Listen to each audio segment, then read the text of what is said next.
안녕하세요. 인생커닝 박종경 변호사입니다. 네, 오늘은 해외여행에 대해서 다뤄보려고 하는데요. 여행 제한 등이 사라지면서 여행이 큰 폭으로 증가를 하고 있습니다. 네, 통계상으로도 이제 그 회복세가 확연하게 드러나는데, 보통은 해외여행을 가더라도 휴식이나 주의한기 이런 걸 생각하시면서 가시는 분들도 많겠지만, 생각보다 많은 분들이 자신의 소득이나 자산이 충분하지 않음에도 해외여행을 가는, 보통 자신을 위한 투자라든지, 자기개발이라든지, 이런 얘기를 하시면서 가시는 분들이 많았습니다. 그래서 좀 이 해외여행에 대한 이야기를 드려보도록 할게요. 우선 실제 통계를 살펴보면요. 통계청에서는 사회조사 항목에 해외여행 경험 및 횟수에 대한 통계가 있습니다. 이게 2019년, 21년, 23년 2년에 한 번씩 진행이 되고 있는데 2023년 기준 지난 1년간 해외여행을 한 적이 있다 이런 식으로 응답한 비율을 따져요. 근데 20에서 29세의 경우에는 해외여행을 지난 1년간 한 적이 있다고 응답한 비율이 20.5%였습니다. 사실 이 비율은 2019년 그러니까 코로나 이전보다는 많이 떨어진 수치예요. 참고로 코로나 이전 시기였던 2019년의 경우에는 38%였습니다.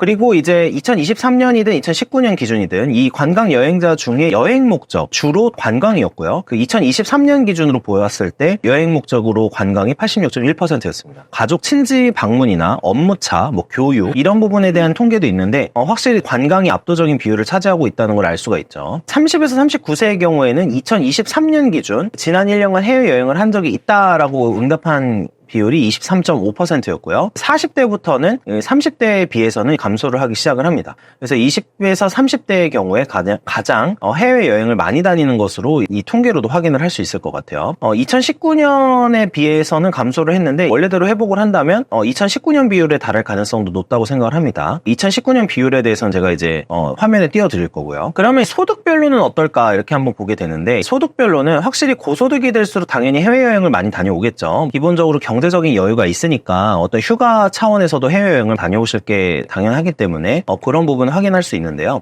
보시는 것과 같이 600만 원 이상의 가구소득이에요. 가구소득인 경우 2023년 기준 지난 1년간 해외여행을 다녀온 적이 있다라고 응답한 비율이 25.4%입니다. 눈에 띄는 거는 사실 100에서 200만 원, 100에서 300만 원 구간의 경우에도 10%가량은 된다는 거였어요. 11.9%가 실업 및 비경제 활동 상황에서 해외여행을 지난 1년간 다녀왔던 것으로 조사가 됐습니다. 그래서 생각보다 소득이 없거나 이제 적은 상황에서도 해외여행을 다녀오는 경우가 생각보다는 많음을 확인을 해볼 수가 있어요. 참고로 2023년 조사니까 2023년 기준에서는 코로나에서 많이 회복한 상황은 아니죠. 그래서 2019년 경우도 한번 말씀을 드리면 참고로 2019년의 경우에는 100에서 200만 원 미만 가구 소득인 경우에 해외여행 경험이 지난 1년간 있었다라고 응답한 비율이 19%였고요. 200에서 300만 원 소득 수준의 경우에도 24.9%였습니다. 그래서 상당히 이제 2019년 코로나 사태가 터지기 전에는 소득이 높은 분이 아님에도 불구하고 해외여행 경험이 있는 경우가 굉장히 많았다는 거죠. 그리고 또 인상 깊었던 게 뭐냐면 어떤 근로자냐 아니면 자영업자냐 고용주냐 이런 거에 따른 조사도 진행이 됐는데 임금 근로자나 고용주인 경우 해외여행 경험 비율이 상대적으로 높았고요. 자영업자분들이 가장 해외여행 비율이 낮았습니다. 그러니까 이 부분을 보아도 훨씬 더 이제 자영업자분들이 해외여행 할 시간이 적다라는 것도 알게 되겠죠. 아니면 경제적으로 조금 더 힘든 부분이 있다라는 것도 생각을 해보게 되고요. 또 성별에 따라서도 조사가 있는데요. 이 성별에 따라서 보면은 20대, 30대의 경우에는 확실히 여성이 남성보다는 해외여행을 많이 가본 것으로 조사가 되었는데 2023년 기준에 지난 1년간 해외여행 경험이 있느냐라는 부분에서 20대 여성의 경우에는 23.3%, 20대 남성은 17.8%였습니다. 30대도 요거보단 차이가 적지만 여성분이 조금 더 많은 편이고요. 근소하지만 상대적으로는 해외여행 경험이 여성분들이 좀 더 많은 것으로는 조사가 되고 있어요. 50대까지는 그렇고 60대부터는 남성분이 좀 더 많습니다. 근데 아주 큰 비율 차이까지는 아닌데요. 근데 2019년 조사에서는 좀 큰 차이가 있었어요. 2019년의 경우에는 20대 남자 중에 지난 1년간 해외여행 경험이 있는 경우가 30%였고요. 20대 여성의 경우에는 45.8%였습니다. 그래서 확실히 2019년 수준으로 회복을 한다고 하면은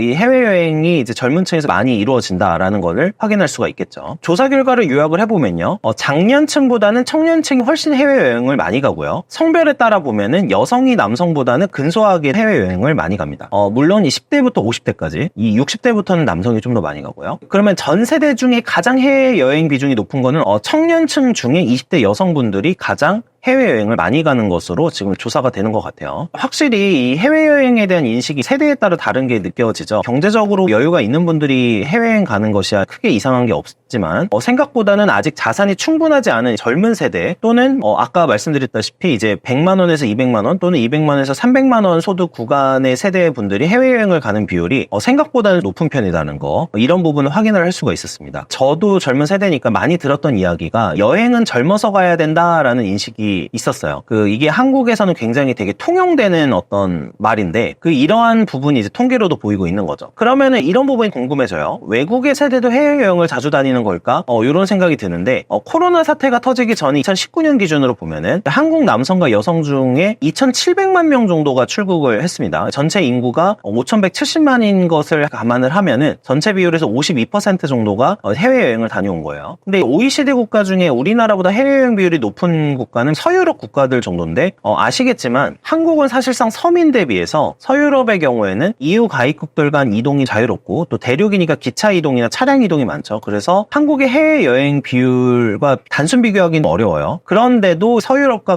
거의 유사한 수준으로 한국이 높은 비율을 보이고 있고 다른 나라에 비해서는 확실히 해외여행 비율이 굉장히 높다는 걸 생각을 해보게 됩니다. 그리고 분명히 모두가 풍족하고 돈이 여유가 있는 것이 아닐 것이 분명한데도 해외여행을 다녀오는 비율이 굉장히 높음을 확인을 할 수가 있는 거죠. 여기까지가 통계 부분이었고요. 제 생각을 좀 말씀드리면은 사실 돈이 없어도 연휴나 명절 해외여행을 가겠다고 하는 사람들로 공학이 항상 북적이죠. 보통 해외여행을 말할 때 가장 많이 나오는 게 나를 위한 투자나 경험 축적 이런 이야기들이 많이 나와요. 그래서 이제 여행의 경험이 새로운 삶을 가져다 준다 이런 얘기가 굉장히 많은데 사실 해외 출국 이후에 아까 조사에서도 밝혀졌듯이 대부분의 이유는 관광이에요. 물론 한국에서 보지 못하던 것들을 해외에 가서 보는 부분들이 있기 때문에 이거를 단순 비교하기는 어렵지만 관광 목적으로 다녀오는 여행에서 한 일주일 정도 다녀온다고 하더라도 삶의 큰 변화를 가져다 주기는 어렵다. 삶의 큰 변화를 가져다 주는 거는 내가 현대 처해 있는 상황을 인식하고 이 부분에 대해서 극복하기 위해서 노력하는 것이지 여행을 다녀온다는 취지만으로 삶이 변한다는 생각은 하지는 않고 있습니다. 물론 단순히 주의 환기나 스트레스 해소 등을 위한 목적으로 여행을 다녀오는 경우는 당연히 이상할 게 없겠죠.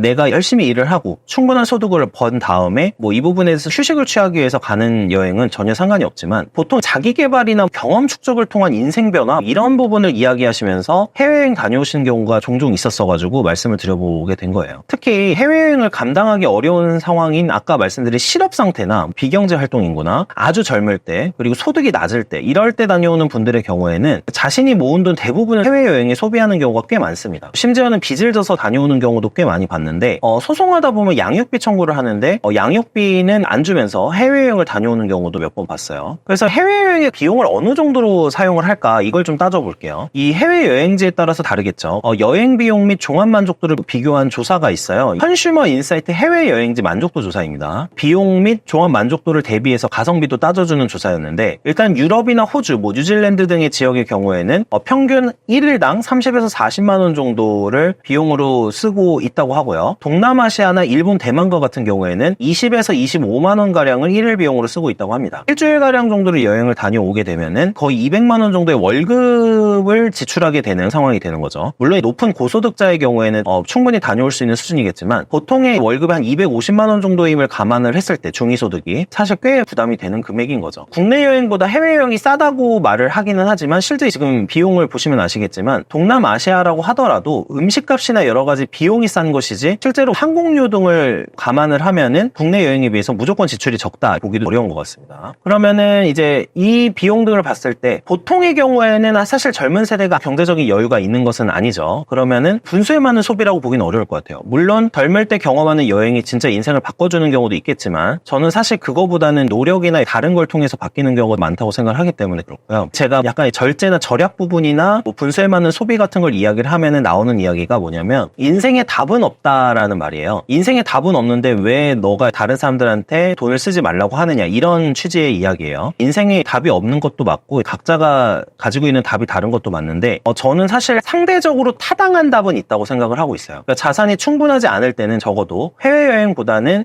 저축이 더 나은 답일 가능성이 높은 거고요. 또 나오는 이야기가 또 여행은 이제 힐링이다란 말이에요. 힐링은 당연히 될 거예요. 근데 힐링하는 건 좋은 일이지만 아까 말씀드린 일반적인 소득을 얻고 있거나 자산이 충분히 축적되지 않은 상황에서 해외여행으로 인해서 많은 비용을 지출하는 걸 생각을 해본다면 정말 한 달 월급 정도를 힐링에 사용하는 게 맞는 것인가에 대한 고민은 스스로 많이 해볼 필요가 있다고 생각을 합니다. 이런 점까지 고민하고 해외여행을 다녀오는 거는 당연히 문제는 없는데, 다만 이렇게 소비를 해서 자산을 축적하지 못했다면은 적어도 자기가 자산이 없는 이유를 사회 탓으로 돌려서는 안 된다, 이렇게 생각을 하고요. 어떤 사람들에게 500에서 1000만 원 정도 모은 돈이 굉장히 큰 돈이겠지만 해외여행의 돈을 경험 축적과 맞바꾸시는 분들도 꽤 많거든요. 창의성이 필요한 거나 여러 가지 여행이 돈이 되는 직업군들이 있지만 대부분의 직종이 사실 그런 거는 아니라고 생각을 하고요. 여행을 경험의 측면에서 많이 보시잖아요. 근데 제가 생각하는 건 저축도 큰 경험이에요. 제가 흔히 생각하는 가난한 분들의 그 착각 중에 제일 대표적인 게 뭐가 있냐면, 자신의 마음만 먹으면 돈을 모을 수 있다고 생각하시는 분들이 있어요. 근데 이건 오만한 거라고 생각을 하는 게, 저축도 습관이거든요. 그래서 자신의 소비를 절제하는 게 절대 하루아침에 되는 거는 아니고요. 이 자산을 불리는 작업도 마찬가지라고 생각을 합니다. 1000만 원 정도를 모아서 해외여행을 가는 것도 경험이 될 수 있겠지만 1000만 원을 2000만 원으로 불리는 것도 엄청 중요한 경험이라는 거죠. 그리고 경험의 중요도로만 판단을 해본다면 저는 전자보다는 후자가 높다고 생각을 하고 있습니다. 1000만 원이 있는데 1000만 원을 여행 경비로 써버리면은 이런 1000만 원을 모으는 작업을 또 반복을 해야 되는데, 여행을 다녀온 경험은 축적이 될 수 있겠지만 인생이 정체되는 경험을 할 수도 있어요. 그래서 이제 여행에는 자신의 자산이나 소득 수준에 맞는 정도만 사용을 하면서 다녀오는 게 맞지, 안분지족해야 되는 상황에서 자기의 이제 수준에 맞지 않은 소비는 항상 문제를 발생을 시킨다고 생각을 하고, 그리고 스스로 여행을 정말 경험 축적을 위해서 다녀오는 것이고, 뭐 자기 개발 때문에 다녀오는 것인지, 아니면 남들에게 사실 꼴리지 않기 위해 남들이 해본 경험을 나도 해봐야 된다라는 단순한 생각 때문에 해외여행을 가는 것인지도 고민해 볼 필요가 있다고 생각합니다. 자기 객관화를 통해서 여행이 나의 삶에 도움이 된다라고 생각하면 다녀오는 것도 당연히 문제는 없겠지만, 타인의 인정을 위해서 여행을 가는 것을 선택한 건 아닌지라는 생각을 한번 해봤으면 좋겠고요. 현재 돈 버느라 애쓰고 고통을 인내하고 절약하는 모습에 대해서는 사실 남들이 인정해주거나 관심을 갖지는 않지만 나중에 쌓인 자산을 보면서